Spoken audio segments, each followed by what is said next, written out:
AudioJungle.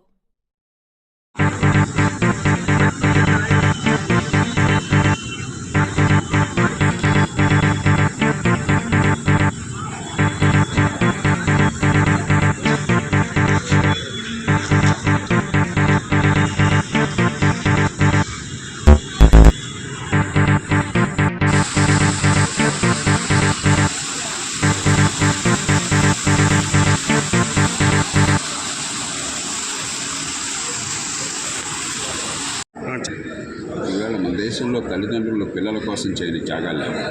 కులం మతం ప్రాంతం తేడా లేకుండా పిల్లలు బాగుపడాలనేటువంటి తపనతో కుటుంబాలన్నీ కూడా విపరీతంగా ప్రయత్నం చేస్తున్నారు. కానీ మంచి ప్రమాణాల విద్య అందించడంలో ప్రభుత్వ వైఫల్యం అవుతుంది. ప్రైవేట్ స్కూల్ అయినా కూడా విద్యా ప్రమాణం నిర్ణయించేది ప్రభుత్వం, పరీక్షలు పెట్టేది ప్రభుత్వం. అది సరిగ్గా లేకపోవడం చేత చాలామంది పిల్లలు తెలివితేటన్నా కూడా తెలివి వచ్చిన ఈ నేపథ్యంలో ఒకటి విద్యా ప్రమాణాలు పెరగటము, నిజమైన విద్య, పనికొచ్చే విద్య, మేధస్సు వికసించే విద్య, సమాజానికి పనికొచ్చే విద్య, నైపుణ్యం పెరగటం. 3, ఈ నైపుణ్యం ద్వారా సమాజంలో ప్రజల అవసరాలు తీర్చి దాని ద్వారా ఉపాధి పొందడం ఇవాళ దేశంలో ఉన్న అత్యంత కీలకమైన అంశాలు. కాబట్టి ఈ అంశాల మీద ఇప్పుడు ఈవేళ సదస్సు పెట్టారు. మరి చాలామంది వివిధ రంగాల్లో విజయం సాధించిన పెద్దలు, సంపద సృష్టిస్తున్న వాడు ఇక్కడ పిల్లలను ఉత్సాహం చేయడం కోసం స్ఫూర్తిని ఇవ్వడం కోసం వచ్చారు. మనకు చర్చ జరిగింది. నేను కోరేది ఏమిటంటే తల్లిదండ్రులందరినీ కూడా ఈవేళ ప్రపంచంలో గతంలో ఇప్పుడు అవకాశాలు మన పిల్లల ముందు ఉన్నాయి. చరిత్రలో ఏ తరంలోనూ ఇన్ని అవకాశాలు లేవు.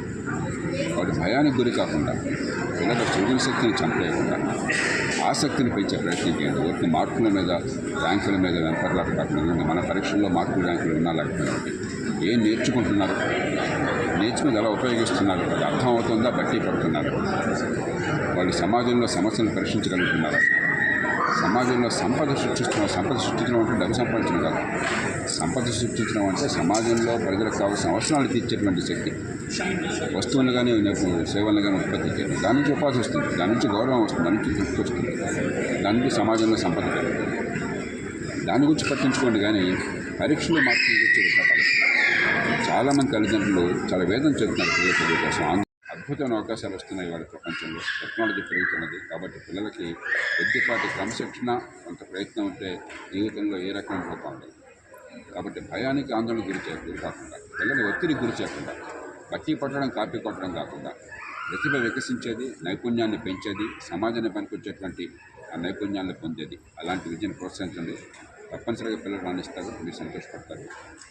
అలాంటి ప్రయత్నం చేస్తున్న ఈ విద్యా సంస్థల్ని ఇలాంటి కార్యక్రమం ఏర్పాటు చేసి వాళ్ళని మనసు అభినందిస్తున్నాను. Hello, good evening everyone. We're extremely happy to share that today the session what we conducted education conclave, the skills required for tomorrow's world was amazing and great success. And the purpose of this session is how do we prepare the children, how do we change the mindset of the teachers and managements, to prepare for a lot of uncertainties.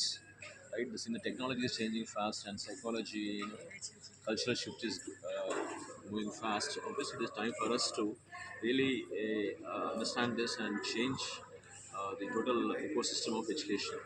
And in this part, we are extremely happy that more than 1,000 parents have attended, and the feedback was amazing, and everyone had a huge number of takeaways. Definitely, it is a great session.